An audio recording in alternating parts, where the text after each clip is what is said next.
VIT 2026-ന്റെ result പ്രഖ്യാപിച്ചപ്പോൾ മുതൽ വിദ്യാർത്ഥികളും മാതാപിതാക്കളും എല്ലാം ചോദിക്കുന്ന ഒരേയൊരു ചോദ്യമാണ്, സർ എന്താണ് എക്സ്പെക്റ്റഡ് കട്ട് ഓഫ്, അതുപോലെ തന്നെ എന്താണ് അവിടുത്തെ ഒരു അഡ്മിഷൻ പ്രൊസീജിയർ?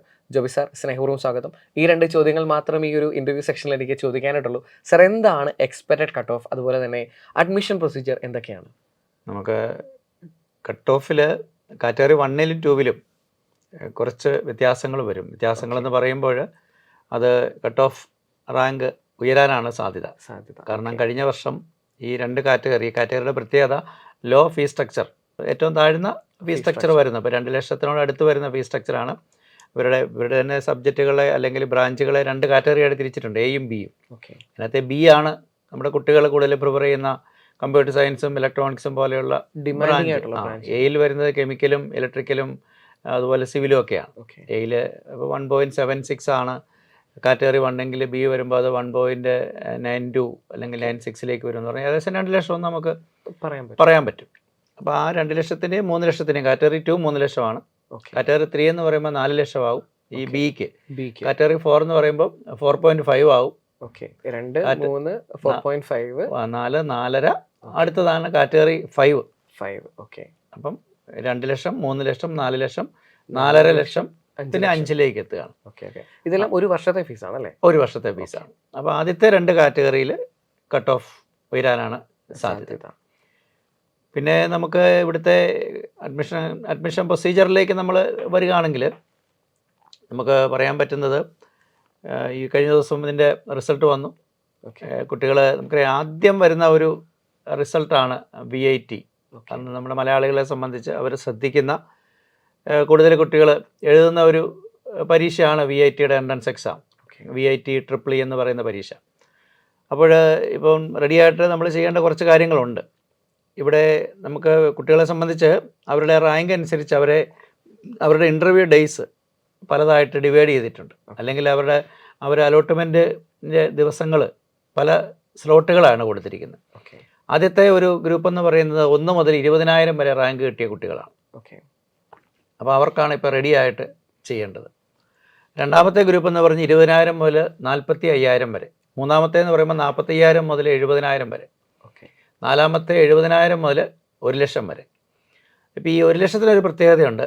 ഈ 1 ലക്ഷത്തിൽ താഴെയുള്ള റാങ്ക്, 1 ലക്ഷം വരെയുള്ള റാങ്ക് കിട്ടിയ കുട്ടികൾക്ക് മാത്രമേ VITയുടെ വെല്ലൂർ, ചെന്നൈ ബ്രാഞ്ചുകളിൽ അല്ലെങ്കിൽ വെല്ലൂർ, ചെന്നൈ എന്നീ സ്ഥലങ്ങളിലുള്ള VITകളിൽ അഡ്മിഷൻ കിട്ടുകയുള്ളൂ. ടോപ്പ് ബ്രാഞ്ചുകൾ എന്ന് പറയുന്ന ഈ 2 സ്ഥലങ്ങളാണ്. പിന്നെ 2 സ്ഥലങ്ങളിലൂടെ ഉണ്ട് VIT. ആന്ധ്രാപ്രദേശ് അമരാവതി ഉണ്ട്, അതുപോലെ തന്നെ ഭോപ്പാലിലും ഉണ്ട്. ഇനി 1 ലക്ഷത്തിൽ കൂടിയ റാങ്കുള്ള കുട്ടി അവന് ഭോപ്പാലോ അമരാവതിയോ അപ്ലൈ ചെയ്യാം. ഇനി ഒരു കുട്ടിയുടെ റാങ്ക് 1.5 ലക്ഷത്തിന് മുകളിൽ വന്നു കഴിഞ്ഞാൽ ആന്ധ്രാപ്രദേശ് അമരാവതി മാത്രമേ പറ്റുള്ളൂ. അപ്പോൾ അതേസമയം 1 ലക്ഷത്തിൽ താഴെ റാങ്കുള്ള ഒരു കുട്ടിയെ സംബന്ധിച്ച് ഈ 4 സെൻറ്ററുകളും കാണാനായിട്ട് സാധിക്കും.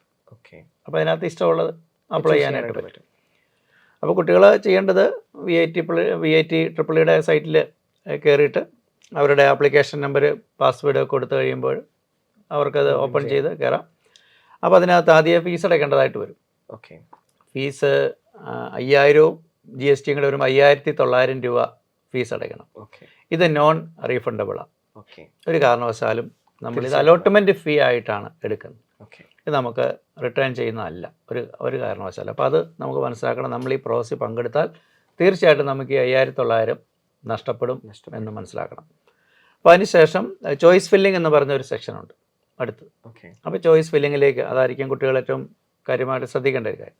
ചോയ്സ് ഫില്ലിങ്ങിൽ നമുക്ക് ആദ്യം കാണാൻ സാധിക്കുന്നത് നമ്മുടെ ബ്രാഞ്ചാണ്.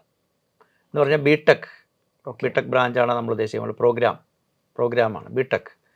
അപ്പോൾ ബിടെക് പ്രോഗ്രാം. അടുത്തായിട്ട് കാണുന്നത് നമുക്ക് ഈ 4, ഇപ്പോൾ 1 ലക്ഷത്തിൽ താഴെ റാങ്കുള്ള കുട്ടിയാണെങ്കിൽ അവനെ സംബന്ധിച്ച് അവനത് നോക്കുമ്പോൾ 4 ക്യാമ്പസും കാണാൻ സാധിക്കും. മൂന്നാമത് ഈ ഓരോ ക്യാമ്പസിലും ഉള്ള, അപ്പം ആദ്യം നമ്മൾ ബിടെക് പ്രോഗ്രാം സെലക്ട് ചെയ്തു. രണ്ടാമത് നമ്മൾ ക്യാമ്പസ് സെലക്ട് ചെയ്തു. അത് വെല്ലൂരോ ചെന്നൈ, ഇപ്പോൾ ഒരു കുട്ടി വെല്ലൂരോ സെലക്ട് ചെയ്യുന്നത്, വെല്ലൂർ സെലക്ട് ചെയ്തു. മൂന്നാമതുള്ള വെല്ലൂരിലെ ബ്രാഞ്ചുകളെല്ലാം, അവിടെയുള്ള ബ്രാഞ്ചുകളെല്ലാം നമുക്ക് കാണാനായിട്ട് സാധിക്കും. കമ്പ്യൂട്ടർ സയൻസ് മുതൽ ഇങ്ങനെ എല്ലാ ബ്രാഞ്ചുകളും നമുക്ക് കാണാൻ സാധിക്കും. അപ്പോൾ അത് ഏതാണെങ്കിൽ സെലക്ട് ചെയ്തു. അടുത്തതായിട്ട് നാലാമത് വരുന്ന കാറ്റഗറിയാണ് 1, 2, 3, 4, 5. അപ്പോൾ ഇവിടെ നമ്മൾ കാറ്റഗറി 1 സെലക്ട് ചെയ്തതിന് ശേഷം മാത്രമേ നമുക്ക് കാറ്റഗറി 2 സെലക്ട് ചെയ്യാൻ പറ്റുള്ളൂ. ഓക്കെ. അതായത് ഇപ്പോൾ കമ്പ്യൂട്ടർ സയൻസിൽ ഒരു കുട്ടി അവൻ വിചാരിക്കണം അവനിപ്പോൾ റാങ്ക് കുറവാണ്, റാങ്ക് കുറവായതുകൊണ്ട് ഏതായാലും എനിക്ക് കാറ്റഗറി 1 കിട്ടുകയില്ല, എന്നാൽ 3 കൊടുത്തേക്കാം, ആദ്യം തന്നെ 3 കൊടുത്തേക്കാമെന്ന് വിചാരിച്ചാൽ അത് പറ്റില്ല. ആദ്യം കാറ്റഗറി 1 കൊടുക്കണം, അത് കഴിഞ്ഞ് കാറ്റഗറി 2 കൊടുക്കണം, അതിനുശേഷം മാത്രമേ കാറ്റഗറി 3 കൊടുക്കാൻ പറ്റുള്ളൂ. അപ്പോൾ ഇത് മിക്സ് ചെയ്തൊക്കെ കൊടുക്കാം. കമ്പ്യൂട്ടർ സയൻസ് കൊടുക്കാം, CS വിത്ത് AIML കൊടുക്കാം, CS വിത്ത് ഡാറ്റാ സയൻസ്, ഇതൊക്കെ മിക്സ് ചെയ്ത് കൊടുക്കാം. പക്ഷേ ആദ്യം കൊടുക്കേണ്ടി വരുന്നത് കാറ്റഗറി 1 ആയിരിക്കും. ഇനി നമുക്ക് കമ്പ്യൂട്ടർ സയൻസ് കോർ CS മാത്രമേ എനിക്ക് ആഗ്രഹമുള്ളൂ എന്ന് വിചാരിക്കുക. അങ്ങനെയാണെങ്കിൽ ഇതിൻ്റെ കാറ്റഗറി 1, രണ്ടാമതായിട്ട് അതിൻ്റെ കാറ്റഗറി 2, മൂന്നാമത് അതിൻ്റെ കാറ്റഗറി 3, ആ രീതിയിൽ, അതായത് ആ ഒരു ബ്രാഞ്ച് തന്നെ വേണമെന്ന് നിർബന്ധം ഉണ്ടെങ്കിൽ അങ്ങനെ കൊടുക്കാം. ഇനി അതുപോലെ തന്നെ നമുക്ക് ചെന്നൈയും കൂടെ എടുക്കാം, ഇത് മിക്സ് ചെയ്ത് കൊടുക്കാം. അപ്പം നമ്മുടെ പ്രിയോറിറ്റി ഏതാണോ അതനുസരിച്ച് ഈ സമയത്ത് നമുക്ക് എഡിറ്റ് ചെയ്യാനും ഡിലീറ്റ് ചെയ്യാനും, ഇപ്പോൾ നമ്മൾ ഒരെണ്ണം കൊടുത്ത് സേവ് ചെയ്തെന്ന് വിചാരിച്ച ഒരു കുഴപ്പമില്ല, എഡിറ്റ് ചെയ്യാം. ഇനി ഒരു ഓപ്ഷൻ ഉണ്ടെങ്കിൽ നമുക്കത് ഡിലീറ്റ് ചെയ്യാം. പിന്നെ നമുക്ക് ഈ ചിലതിന് കോറും മൈനറും കാണും, കോർ പ്ലസ് മൈനർ കാണും. അപ്പോൾ മൈനർ ഉണ്ടെങ്കിൽ നമ്മൾ അതിൻ്റെ എക്സ്ട്രാ ഫീസോടെ കുറച്ച് പേപ്പേഴ്സോടെ പഠിക്കാനുണ്ട്, അപ്പോൾ എക്സ്ട്രാ ഫീസോടെ അടയ്ക്കേണ്ടി വരും. ഇപ്പോൾ മൈനർ ഉള്ളതാണെങ്കിൽ അപ്പോൾ അതോടെ ചേർത്ത് വേണം കൊടുക്കേണ്ടി വരും. അപ്പോൾ ഇതാണ് നമുക്ക് ഒരു ജനറലായിട്ടുള്ള ഒരു പ്രൊസീജിയർ എന്ന് പറയാൻ പറ്റുന്നത്. അപ്പോൾ 1 lakh താഴെയാണെങ്കിൽ ഈ 4 ക്യാമ്പസും നമുക്ക് കാണാൻ പറ്റും. ഒരുപക്ഷെ V8 തിരഞ്ഞെടുക്കുന്ന മലയാളികൾ ഏറ്റവും നല്ലത് ഈ പറഞ്ഞ ചെന്നൈയും വെല്ലൂരും ക്യാമ്പസ് തിരഞ്ഞെടുക്കുന്നതായിരിക്കും നല്ലത്. തീർച്ചയായിട്ടും നമുക്ക് ഈ ഇതിൽ നിന്ന് തന്നെ മനസ്സിലാവുന്നുണ്ട്. അപ്പം 1 ലക്ഷത്തിൽ താഴെയുള്ളവർക്ക് ഇവിടെ അഡ്മിഷൻ ഉള്ളൂ എന്ന് പറയുമ്പോൾ നമുക്കത് ക്ലിയർ ആയി കഴിഞ്ഞു. V8യുടെ ബ്രാൻഡും അമരാവതി ചൂസ് ചെയ്യുന്ന അത്ര നല്ലൊരു ഓപ്ഷൻ ആയിട്ട് നമുക്ക് ഒരിക്കലും ക്ലിയർ ആണ്. അതിനേക്കാളും ബെറ്റർ ഒരു പക്ഷേ കേരള പല ഓപ്ഷൻസ് ഉണ്ട്, കാരണം കുട്ടികൾ പല പരീക്ഷകൾ എഴുതിയിട്ടുണ്ടാവും. അപ്പോൾ ഒന്നാമത് വെല്ലൂർ തന്നെയാണ്, വെല്ലൂരാണ് ബെസ്റ്റ് ക്യാമ്പസ്. അതിന് താഴെ നമുക്ക് ചെന്നൈയും പ്ലേസ് ചെയ്യാം, കാരണം ഇവരുടെ പ്ലേസ്മെൻറ്റ് കാര്യങ്ങളൊക്കെ ഏകദേശം ഒരുമിച്ചൊക്കെയാണ് നടത്താറുള്ളത്. അപ്പോൾ അതുകൊണ്ട് ആ രീതിയിൽ നമുക്ക് പറയാനായിട്ട് പറ്റും. ഓക്കെ സാർ, ഈ ഏറ്റവും കൂടുതൽ വിദ്യാർത്ഥികൾ ചോദിക്കുന്നത് കമ്പ്യൂട്ടർ സയൻസ് ആണ് അവരുടെ മേജർ ഹൈലൈറ്റിംഗ്. എവിടെയാണ് കമ്പ്യൂട്ടർ സയൻസ്? IIT ആണ്, IIT, NIT ആണ്, അതെ ഇൻ കേസ് V8 ആണെങ്കിൽ പോലും കമ്പ്യൂട്ടർ സയൻസ് ആണ് ഏറ്റവും കൂടുതൽ ഡിമാൻഡിങ് ഉള്ളത്. എന്താണ് അവിടുത്തെ ഒരു സിറ്റുവേഷൻ? മലയാളി വിദ്യാർത്ഥികൾക്ക് ഏറ്റവും കൂടുതൽ താല്പര്യം ഈ പറയുന്ന വെല്ലൂർ ക്യാമ്പസും അതുപോലെ തന്നെ ചെന്നൈ ക്യാമ്പസും ആയിരിക്കും. സോ ഈ ഒരു 2 സെക്ഷൻ്റെ പോയിന്റ് ഓഫ് 2 ക്യാമ്പസുകൾ വെച്ച് നോക്കുമ്പോൾ എങ്ങനെ ആവാനാണ് ഇപ്രാവശ്യത്തെ ഒരു expected cut off? Computer science, core computer സയൻസിൽ വെല്ലൂര് കാറ്റഗറി 1 2 ലക്ഷം രൂപയുടെ ഫീസ്, 2 ലക്ഷം രൂപ വരുന്ന ഫീസിൽ ഒരു 660, 670 റാങ്ക് വരെയുള്ളതായിരിക്കും ഫില്ല് ചെയ്യാൻ പോകുന്നത്. കാറ്റഗറി 2 ഒരു 3100 വരെ ഫില്ല് ചെയ്യാം. കാറ്റഗറി 3 വരുമ്പോൾ 2300, കാറ്റഗറി 4 ഒരു 15000 വരെയൊക്കെ വരാം. കാറ്റഗറി 5 ഒരു 37,500, 37,600 ആ ഒരു റേഞ്ച് വരെ കാറ്റഗറി 5 ആകുമ്പോൾ 5 lakhs ഒരു ഫീസ് സ്ട്രക്ചർ ആണ് വരുന്നത്. ഇനി CS with AI and data engineering ഉണ്ട്, അത് വരുമ്പോൾ ഒരു 960 കാറ്റഗറി 1, കാറ്റഗറി 2 3600. അപ്പം CS തൊട്ട് താഴെ എന്നുള്ളത് നമുക്ക് മനസ്സിലാകാം. പിന്നെ കാറ്റഗറി 3 വരുമ്പോൾ 9700, കാറ്റഗറി 4 വരുമ്പോൾ 16000, കാറ്റഗറി 5 39,000. പിന്നെ CS with AI and ML അത് ഡിമാൻഡിങ് ആണ്. CS കഴിഞ്ഞാൽ ഏറ്റവും ഡിമാൻഡിങ് അവിടെ AIML, അതൊരു 780 വരെ പോകും category 1. Category 2 3460, category 3 9400, category 4 16,000, category 5 38,300. പിന്നെ CS വിത്ത് ഡാറ്റ സയൻസ് ഉണ്ട്, അതിന് 1280 വരെ പോകാം category 1. Category 2 3700, category 3 9950, category 4 16,250, category 5 39,500. പിന്നെ സൈബർ സെക്യൂരിറ്റി ഉണ്ട് CS-ൻ്റെ, അത് 2000 വരെ പോകാം, 2000 അടുത്ത് വരെ വരാം. പിന്നെ കാറ്റഗറി 2 വരുമ്പോൾ 3850 വരെ. കാറ്റഗറി 3 ഒരു 10000 വരെ കയറാം. കാറ്റഗറി 4 ഒരു 16,300 റേഞ്ചിലൊക്കെ വരാം. കഴിഞ്ഞ വർഷത്തെ വെച്ചൊക്കെയാണ് നമ്മളിത് ഏകദേശം പറയുന്നത്. കാറ്റഗറി 5 വരുമ്പോൾ 40,500 മാക്സിമം കയറാവുന്നതാണ്. പിന്നെ CSBS ഉണ്ട്, TCS കൊളാബറേഷനിൽ business system CS.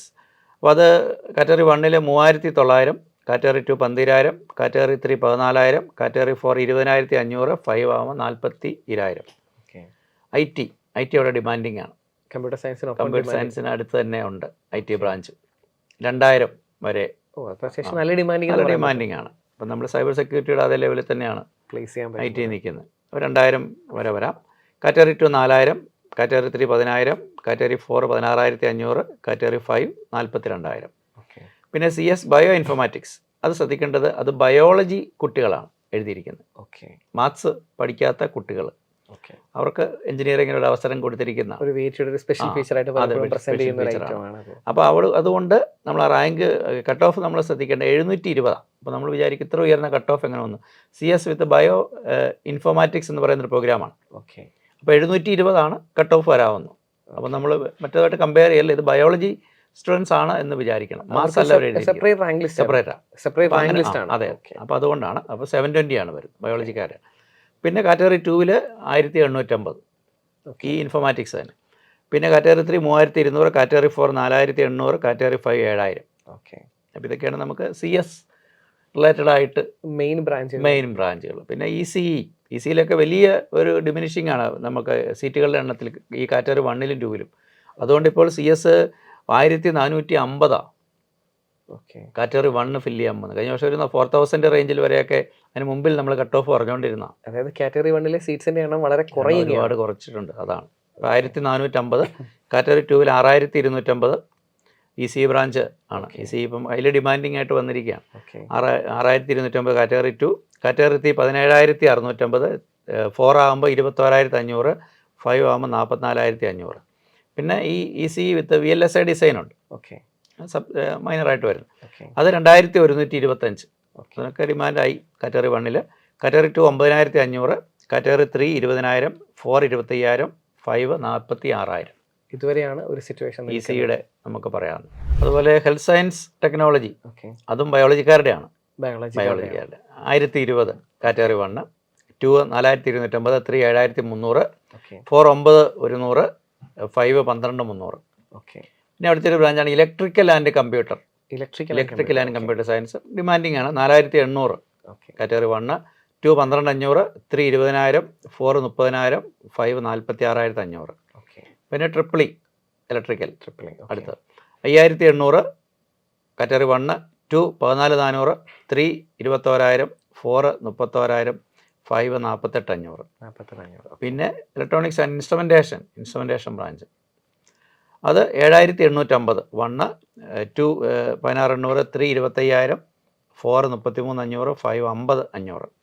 Mechanical 14200. മെക്കാനിക്കലിലൊക്കെ ഒത്തിരി ഉയർന്നിട്ടുണ്ട് കഴിഞ്ഞ വർഷത്തേലും. കാരണം കാറ്റഗറി 1ലൊക്കെ സീറ്റുകൾ കുറഞ്ഞിരിക്കുന്നതുകൊണ്ടാണ്. ഇത് മെക്കാനിക്കൽ അത്യാവശ്യം നല്ല റേറ്റിംഗ് ഉള്ളതുമാണ്. ഒരുപക്ഷെ ഈ പറഞ്ഞ VIT തന്നെ ചില ബ്രാഞ്ചുകളുടെ എണ്ണം കുറയ്ക്കുന്നു എന്നൊരു കേട്ടിട്ടുണ്ട്. കുറേ 2-3 ബ്രാഞ്ചുകൾ ഡിലീറ്റ് ചെയ്തിട്ടുണ്ട്. പ്രത്യേകിച്ച് നമ്മുടെ മെക്കാനിക്കൽ വിത്ത് EV ഒക്കെ ഉണ്ടായിരുന്നു. ഓക്കെ അത് ഒക്കെ അവർ റിമൂവ് ചെയ്തിട്ട് പുതിയ ബ്രാഞ്ച് ആഡ് ചെയ്തു. ഡിമാൻഡിംഗ് ആയിട്ടുള്ള ബ്രാഞ്ചുകൾ കൂട്ടുന്നു. അതുപോലെ ചെന്നൈയിൽ ക്വാണ്ടം കമ്പ്യൂട്ടിംഗ് ആഡ് ചെയ്തു. ഓക്കെ അപ്പോൾ ഈ വർഷം അത് അല്പം ഡിമാൻഡിംഗ് ആയിട്ട് വരാൻ സാധ്യതകളുണ്ട്. അപ്പോൾ മെക്കാനിക്കൽ 14200, 1. 2 23500, 3 33000, 4 45500, 5 57500. സിവിൽ L&T കൊളാബറേഷനിൽ ആയിട്ടൊരു കൊളാബറേഷൻ സിവിൽ 2 ബ്രാഞ്ച് ഉണ്ട്. ഒന്ന് കൊളാബറേഷൻ ഉള്ളതും ഇല്ലാത്തതും. അപ്പോൾ ആ കൊളാബറേറ്റർ ബ്രാഞ്ചിൽ 16200, 1. 2 25000, 3 35000, 4 48000, 5 60000. പിന്നെ ബയോടെക്നോളജി ഉണ്ട്, അത് ബയോളജിക്കാരുടെയാണ്. കാറ്റഗറി 1ൽ 820, 2ൽ 3200, 3ൽ 6400, 4ൽ 8500, 5 12800. പിന്നെ കെമിക്കൽ കാറ്റഗറി 1 8700, 2 20000, 3 26500, 4 41000, 5 55800. പിന്നെ നോർമൽ സിവിൽ അത് വീണ്ടും താഴും 19500, 1. 2 26500, 3 36600, 4 48000, 5 61000. അപ്പോൾ ഈ ഒരു രീതിയിലാണ് നമ്മൾ വെല്ലൂർ ക്യാമ്പസിലുള്ള എല്ലാ ബ്രാഞ്ചും തന്നെ നമ്മൾ പറഞ്ഞു. അപ്പം ഈ ഒരു രീതിയിലായിരിക്കും വെല്ലൂരെ ഏകദേശം നമുക്ക് പറയാവുന്നത്. അത് വെച്ച് കുട്ടികൾക്ക് അവരുടെ ഓപ്ഷൻസ് ഒക്കെ സെറ്റ് ചെയ്യാൻ പറ്റും. നമ്മൾ ചെന്നൈയിലേക്ക് കടന്നാൽ അവിടെയും CS തന്നെയാണ് ഡിമാൻഡിങ് ആയിട്ടുള്ളത്. പക്ഷെ നമുക്ക് വെല്ലൂരെ CS-ഉം CS-ൻ്റെ സബ്സെറ്റുകളായിട്ട് വരുന്ന ബ്രാഞ്ചസും ECE ഒക്കെ ഫില്ല് ചെയ്തതിന് ശേഷം മാത്രമാണ് നമ്മുടെ ചെന്നൈയിലേക്ക് കമ്പ്യൂട്ടർ സയൻസിലേക്ക് പൊതുവെ കുട്ടികളെ കണ്ടുവരുന്നത്. അപ്പോൾ ആ ഒരു രീതിയിലായിരിക്കും ഇവിടുത്തെ ലാസ്റ്റ് റാങ്ക് നമുക്ക് പ്രതീക്ഷിക്കാൻ പറ്റും. ചെന്നൈ ക്യാമ്പസിലെ കമ്പ്യൂട്ടർ സയൻസ് 3300 കാറ്റഗറി 1. 2 6100, 3 15600, 4 25200, 5 50000. CS വിത്ത് AIML 3 450, 1. 2 12500, 3 16300, 4 28600, 5 41500. CS വിത്ത് DS data science data science 44,140, 15,750, 17,300, 29,500 4, 42,700 5. Category 5. CS വിത്ത് സൈബർ സെക്യൂരിറ്റി 1 8150, 8,150. ഓക്കെ 2 16,200, 3 17,400, 4 31,500, 5 42,000. ഓക്കെ പിന്നെ പുതിയ ബ്രാഞ്ച് CS വിത്ത് ക്വാണ്ടം കമ്പ്യൂട്ടിംഗ്, പുതുതായിട്ട് ലോഞ്ച് ചെയ്തെന്ന് പറഞ്ഞത്. സൈബർ സെക്യൂരിറ്റിയുടെ ലെവലിൽ തന്നെ വരാനുള്ള സാധ്യത. പുതിയ ബ്രാഞ്ചാണ്. ഒരു 8,300, 1 2 17,800, 3 24,000, 4 39,000, 5 46,200. പിന്നെ AI and robotics CS 9,000, 17,000, 18,100, 32,600, 43,000. Okay പിന്നെ ഇലക്ട്രോണിക്സ് ആൻഡ് കമ്പ്യൂട്ടർ എന്ന് പറഞ്ഞ ബ്രാഞ്ചുണ്ട്. നമ്മൾ ആദ്യം നമ്മൾ പറഞ്ഞു വലിയൊരു ഇലക്ട്രിക്കൽ ആൻഡ് കമ്പ്യൂട്ടർ. ഓക്കെ ഇവിടെ ഇലക്ട്രിക്കൽ ആൻഡ് കമ്പ്യൂട്ടറും ഉണ്ട്, ഇലക്ട്രോണിക്സ് ആൻഡ് കമ്പ്യൂട്ടറും. അപ്പോൾ ഇലക്ട്രോണിക്സ് ആൻഡ് കമ്പ്യൂട്ടർ നല്ല ബ്രാഞ്ചാണ്. 8,250, 1 2 21,500, 3 26,500, 4 29,500, 5 48,500. ഓക്കെ പിന്നെ normal electronics and communication ECE 7,150 category 1, 2 19,800, 3 21,500, 4 25,500, 5 36,700. പിന്നെ ECE VLSI ഡിസൈൻ അത് വലിയൊരുള്ളതാണ്. 9,150 1, 22,500 2, 24,200 3, 26,300 4, 40,500 5. പിന്നെ ഇലക്ട്രിക്കൽ ആൻഡ് കമ്പ്യൂട്ടർ ഓക്കെ 11,200 1, 28,000 2, 31,500 3, 35,000 4, 50,000 5. പിന്നെ ട്രിപ്പിൾ E 19,300, 35,200, 39,400, 41,000, 54,300. പിന്നെ മെക്കാനിക്കൽ 18,100 കാറ്റഗറി 1, 2 37,000, 3 52,500, 4 60,000, 5 70, 500. ഓക്കെ ഇതൊക്കെയാണ് നമുക്ക് ചെന്നൈയെ സംബന്ധിച്ച് നമ്മൾ ഡിമാൻഡിങ് ആയിട്ട്. വരുന്ന ബ്രാഞ്ചസ് നമുക്ക് പറയാവുന്നത്. ഓക്കെ അപ്പോൾ ഈ ഒരു രീതിയിൽ തന്നെ ഏകദേശം വരുമെന്ന് നമുക്ക് പ്രതീക്ഷിക്കാം. കാര്യമായ ഒരു മാറ്റങ്ങൾ കഴിഞ്ഞ വർഷമാണ് കുറച്ച് മാറ്റങ്ങൾ കണ്ടത്. അപ്പോൾ അതിനോട് ചേർന്നുള്ള ഒരു കട്ട് ഓഫാണ് നമ്മൾ പ്രൊഡിക്റ്റ് ചെയ്തിരിക്കുന്നത്. സാർ, ഞാൻ ഇനി ചോദിക്കാൻ പോകുന്ന ചോദ്യമാണ് ഏറ്റവും കൂടുതൽ സ്റ്റുഡൻസും അതുപോലെ തന്നെ പേരൻസും എൻ്റെ അടുത്ത് ചോദിച്ചത്. സാർ, ഇപ്പോൾ ഞങ്ങൾക്ക് VIT അത്യാവശ്യം നല്ല റാങ്ക് ഉണ്ട്, VIT റിസൾട്ട് പ്രഖ്യാപിച്ചു, ഓക്കെ, ഞങ്ങൾ ഹാപ്പിയാണ്. പക്ഷേ പ്രശ്നം ഞങ്ങൾക്ക് NIT അഡ്മിഷൻ പ്രൊസീജിയറിനെ കുറിച്ചൊന്നും കൃത്യമായൊരു ഔട്ട്ലൈൻ ആയിട്ടില്ല, സംശയത്തിൽ നിൽക്കുന്നു. ചിലർ മെഡിക്കലിന് പ്രിപ്പയർ ചെയ്യുന്ന സ്റ്റുഡൻസും ഉണ്ട്, അവർക്കാണ് ഏറ്റവും കൂടുതൽ കൺഫ്യൂഷൻ. MBBS ഈ പറഞ്ഞ സെൽഫ് ഫിനാൻസിങ്ങിലേക്ക് പോകുമോ കിട്ടുമോ എന്നുള്ളൊരു കൺഫ്യൂഷനുണ്ട്. ചിലർ കേരളയിൽ ഒരു പക്ഷേ ടോപ്പ് 100-ലോ ടോപ്പ് 500-ലോ വരും, അതുകൊണ്ട് നല്ല ക്യാമ്പസുകളൊക്കെ പ്രതീക്ഷിക്കും എന്ന് കരുതുന്നവരുണ്ട്. ഇത് തന്നെയാണ് കുസാറിൻ്റെ അവസ്ഥ. അതായത് ഞങ്ങൾക്ക് VIT വേണം, പക്ഷേ ഒരു സെക്കൻഡ് ഓപ്ഷനായിട്ടാണ് ഞങ്ങൾ കരുതുന്നത്. അപ്പോൾ ഞങ്ങൾ എങ്ങനെ കയ്യിൽ നിന്ന് ക്യാഷ് പോവുമോ, ഞങ്ങൾ വെയിറ്റ് ചെയ്യണോ, എന്തൊക്കെയാണ് അങ്ങനെയുള്ളൊരു കാറ്റഗറി. അതായത് VIT ഞങ്ങൾ ഉറപ്പിച്ചിട്ടില്ല, സെക്കൻഡ് ഓപ്ഷനായിട്ട് ഞങ്ങൾ കരുതുന്നു. അപ്പോൾ ഞങ്ങൾ എന്തൊക്കെ ശ്രദ്ധിക്കണം? എക്സ്പോഷർ വൈസ് ഈ രണ്ട് ക്യാമ്പസും നല്ലതാണ്. നമ്മളത് ശ്രദ്ധിച്ചാൽ നമുക്കിതിനകത്ത് മനസ്സിലാകുന്നൊരു കാര്യം, കാറ്റഗറി 1 2 ലക്ഷം ആകുമ്പോൾ കാറ്റഗറി 2 3 ലക്ഷമാണ്. അവിടെ 1 ലക്ഷത്തിൻ്റെ വ്യത്യാസമുണ്ട്. ആ ഒരു ഡിഫറൻസ് കൊണ്ട് നമ്മൾ ലാസ്റ്റ് റാങ്ക് ഡീറ്റെയിൽസ് അല്ലെങ്കിൽ കട്ട് ഓഫ് നമ്മൾ പറയുമ്പോൾ വലിയൊരു വ്യത്യാസം നമുക്ക് അവിടെ കാണാം. അതായത് VIT കാറ്റഗറി 1-ൽ കിട്ടുകയാണെങ്കിൽ എടുക്കാം എന്നുള്ള ധാരണയിൽ പല കുട്ടികൾ, ഇപ്പോൾ ഒരു NIT-യിൽ ലോവർ ബ്രാഞ്ചാണ്, അവന് താല്പര്യം ഇല്ലാത്തൊരു ബ്രാഞ്ചാണ് കുട്ടി കിട്ടുന്നെങ്കിൽ, അപ്പോൾ പലപ്പോഴും കാരണം ഇവിടെ 2 lakhs ആണ് ഫീസ്, മറ്റേ 1.3 റേഞ്ചിലേക്ക് വരും. അപ്പോൾ ആ ഒരു ഡിഫറൻസ് അഫോർഡ് ചെയ്യാം എന്നുള്ള കുട്ടികൾ എക്സ്പോഷർ വൈസ് നല്ലതൊക്കെ ആയതുകൊണ്ട് അവർ കുട്ടികൾ പൊതുവെ സെലക്ട് ചെയ്യാറുണ്ട് ഈ പറയുന്ന VIT-യുടെ കാറ്റഗറി 1. ബാക്കി ഹയർ ലെവലിലേക്ക് വരുമ്പോൾ ആണ് ഈ വലിയൊരു പ്രോബ്ലം അവരെ സംബന്ധിച്ച് ഈ പറയുന്ന ഫീസിൻ്റെ കാര്യത്തിലൊക്കെ വരുന്നത്. അപ്പോൾ ഇവിടെ നമുക്ക് ശ്രദ്ധിക്കാവുന്നൊരു കാര്യം, നമ്മൾ അലോട്ട്മെൻറ്റ് പങ്കെടുത്താൽ നമ്മൾ 5,900 രൂപ ഏതായാലും പോയി. ഓക്കെ, അത് ഞങ്ങൾ കൺസേൺ ആക്കുന്നില്ല. ബാക്കിയുള്ളതാണ് ഞങ്ങളുടെ പ്രശ്നം. ബാക്കിയുള്ളത് നമ്മുടെ UGC റെഗുലേഷൻസ് റൂൾസ് അനുസരിച്ച് സെപ്റ്റംബർ 30-ന് മുമ്പ് നമുക്ക് ഫീസ് മുഴുവൻ റീഫണ്ട് ചെയ്യണം. VIT അത് ചെയ്യാറുമുണ്ട്, ഒരു പ്രശ്നമില്ല, വലിയ പ്രശ്നങ്ങൾ കാണാറില്ല. പിന്നെ ഹോസ്റ്റൽ ഫീ ഒക്കെ അടച്ചു കഴിഞ്ഞാലാണ് പിന്നെ അതിനകത്തൊക്കെ കുറവ് വരാം. ഹോസ്റ്റൽ ഫീസ് അടച്ചാൽ നമുക്ക് ചിലപ്പോൾ അടയ്ക്കുന്ന കുറച്ച് എമൗണ്ട് ആയിരിക്കും അടയ്ക്കുന്നത്, അത് ഇതിനകത്ത് പ്രശ്നമൊക്കെ ഉണ്ടായി എന്ന് കുട്ടികൾ പറയാറുണ്ട്. പക്ഷേ ബാക്കി അക്കാഡമിക്സ് പർപ്പസിന് വേണ്ടി നമ്മൾ അടയ്ക്കുന്ന ഫീസ് അതിനകത്ത് നമുക്ക് ഫുൾ ഫീ തന്നെ റീഫണ്ട് ചെയ്ത് കിട്ടാറുണ്ട്. അതായത് ഇത് സംസാരിക്കുമ്പോൾ പല വിദ്യാർത്ഥികളും പേരൻസും പറയുന്നത്, സർ ഒരു വർഷത്തെ ഫീസ് പോയാലും കുഴപ്പമില്ല, ഞങ്ങൾക്കൊരു ഗ്യാരണ്ടി, അവരുടെ ഒരു ചിന്താഗതിയാണ്. അപ്പം അവരുടെ അടുത്ത് ഇത് വളരെ കംഫർട്ടബിൾ ആയിട്ട് നമുക്ക് തിരഞ്ഞെടുക്കാൻ ഒരു വർഷത്തെ ഫീസ് അങ്ങനെ കളയാൻ പറ്റില്ല. നമുക്ക് വലിയൊരു എമൗണ്ട് അല്ലേ ഒരു സാധാരണക്കാരനെ സംബന്ധിച്ച്, ഇത്രയും പൈസ എന്ന് പറയുമ്പോഴേ അതങ്ങനെ നമുക്കിവിടെ നിയമവും കാര്യങ്ങളൊക്കെ ഉണ്ടല്ലോ. അതുകൊണ്ട് ഒരു കാരണവശാലും പേടിക്കേണ്ട കാര്യമില്ല, റെഗുലേഷൻ ഉള്ളതാണ്. അപ്പോൾ അതുകൊണ്ട് നമുക്കത് റീഫണ്ട് ചെയ്ത് കിട്ടും. നമ്മളങ്ങനെ ക്ലാസ് തുടങ്ങിക്കഴിഞ്ഞാൽ കുറച്ച് ദിവസം കഴിഞ്ഞാൽ, ഇപ്പം IIT ആണെങ്കിലും IIT-യിലേക്കൊക്കെ പോകുന്ന കുട്ടികളുണ്ട്, NIT അതുപോലെ തന്നെ ബിറ്റ്സിലേക്ക് പോകുന്നവരുണ്ട്. അപ്പോൾ അവിടെയൊക്കെ കിട്ടിക്കഴിഞ്ഞാൽ റീഫണ്ട്. അപ്പോൾ ധൈര്യമായിട്ട്, അതായത് ഈ ഒരു കാറ്റഗറി വിദ്യാർത്ഥികൾ സംശയമുണ്ട് എന്നാൽ VIT എന്നുള്ള ഓപ്ഷൻ ഞങ്ങൾ ഒഴിവാക്കാൻ ഉദ്ദേശിക്കുന്നില്ലാത്തവർ ധൈര്യമായിട്ട് ഓപ്ഷൻസ് ഒക്കെ സെറ്റ് ചെയ്യുക. ഫീസ് അടയ്ക്കേണ്ടിയും വരും അല്ലേ? ഫീസ് അടയ്ക്കണം, ആദ്യം അഡ്വാൻസ് അടയ്ക്കണം, പിന്നെ കംപ്ലീറ്റ് അടയ്ക്കേണ്ടി വരും. 2 ലക്ഷമുണ്ടോ 3 ലക്ഷമുണ്ടോ അടയ്ക്കേണ്ടി വരും. ഹോസ്റ്റൽ മാത്രം തിരഞ്ഞെടുക്കാതെ ഹോൾഡ് ചെയ്താലും കുഴപ്പമില്ല. അവരുടെ ഫണ്ട് കിട്ടും, പക്ഷെ ഒരു ചെറിയൊരു ടെക്നിക്കൽ ഡിലേ വന്നേക്കാം. ക്ലാസ് തുടങ്ങുമ്പോൾ തന്നെ ചിലപ്പോൾ ഹോസ്റ്റലും അടയ്ക്കേണ്ടതായിട്ട് വരും. ചിലപ്പോൾ കുറച്ച് ദിവസമൊക്കെ പോകേണ്ടി വരും. അപ്പോൾ അതിനകത്ത് നമുക്ക് മെസ്സും ഒക്കെ കാര്യങ്ങളൊക്കെ ഉള്ളതാണ്. അപ്പോൾ നമുക്ക് അതിനകത്ത് പറയാൻ പറ്റില്ല കൃത്യമായിട്ട് അവിടെ എന്തുമാത്രം കുറവ് വരും എന്നുള്ളത്. എന്നാലും അഡ്മിഷൻ ഒക്കെയാണ്, അപ്പുറത്തും ജോയിൻ ചെയ്യാൻ പറ്റും എന്നുള്ളതാണ് അവരുടെ 5,900 ഒഴിച്ച് ബാക്കി നമ്മൾ ഈ ഒരു പർപ്പസിന് വേണ്ടി അടയ്ക്കുന്നത് നമുക്ക് റിട്ടേൺ ചെയ്ത് കിട്ടാം. ഈ ഒരു കോൺഫിഡൻസ് ആണ് എല്ലാവർക്കും വേണ്ടത്. കാരണം ധൈര്യമായിട്ട് ഇതങ്ങ് ഒരെണ്ണം ലോക്ക് ചെയ്ത് കഴിഞ്ഞാൽ അടുത്തതിൽ നമുക്ക് റിസ്ക് എടുക്കാം. അതാണ് അമൃതയുടെ അവർ സ്റ്റാർട്ട് ചെയ്യും. അപ്പോൾ ഇത് തമ്മിലൊരു കൺഫ്യൂഷൻ കുട്ടികൾക്ക്, ഇത് വേണോ അത് വേണോ, ഇതിൻ്റെ അലോട്ട്മെന്റ് പ്രോസസ്സും അതിലേക്ക് എങ്ങനെയുണ്ട്. ഇപ്പം ഇനിയിപ്പം കുസാറ്റിൻ്റെ റിസൾട്ട് വരും, ദെൻ കീം വരും, പിന്നെ IIT NIT ദെൻ ബിറ്റ്സ്. ആ ഒരു സമയത്ത് തന്നെ ആയിരിക്കും മിക്കവാറും ബിറ്റ്സും. ഇതെല്ലാം കൊണ്ട് ഒരു കൺഫ്യൂഷൻ, ഒരു സിറ്റുവേഷൻ, ശരിക്കും ഒരു സിറ്റുവേഷൻസ് എത്തുന്നത്. ഈ വർഷം VIT-യിൽ അഡ്മിഷൻ എടുക്കാൻ ആഗ്രഹിക്കുന്ന വിദ്യാർത്ഥികൾക്ക് ഏറ്റവും യൂസ്ഫുള്ളായ ഇൻഫർമേഷൻസ് ആണ് ജോബി സാർ തന്നത്. നിങ്ങൾക്ക് ഓരോ കാറ്റഗറിയിലും കാറ്റഗറി 1 മുതൽ കാറ്റഗറി 5 വരെയുള്ളവർക്ക് ഏതൊക്കെ റാങ്കിലാണ് അഡ്മിഷൻ കിട്ടാൻ സാധ്യതയുള്ളത് എന്നത് വളരെ ഡീറ്റെയിൽ ആയിട്ട് ഡിസ്കസ് ചെയ്തു. അതുപോലെ തന്നെ ഇതിൻ്റെ ഓർഡറും, ഏതാണ് മികച്ച ക്യാമ്പസ്, എങ്ങനെയാണ് അതിൻ്റെ ഓർഡർ കൊടുക്കേണ്ടത്, അതുപോലെ തന്നെ അഡ്മിഷൻ പ്രൊസീജിയറിൽ, അലോട്ട്മെൻറ്റ് പ്രൊസീജിയറിൽ എന്തൊക്കെ കാര്യങ്ങൾ ശ്രദ്ധിക്കണം, പിന്നെ ഏറ്റവും കൂടുതൽ വിദ്യാർത്ഥികൾ കൺഫ്യൂഷനുള്ള മറ്റ് സെൻറ്ററുകളിലേക്ക്, മറ്റ് ക്യാമ്പസുകളിലേക്ക് മാറുമ്പം ഫീസിൽ നഷ്ടം വരുമോ, ഇക്കാര്യങ്ങളെല്ലാം വളരെ വിശദമായിട്ട് ജോബി സാർ ഡിസ്കസ് ചെയ്തു. Thank you sir, thank you very much. Brilliant Study Center, India's #1 coaching center for NEET and JEE.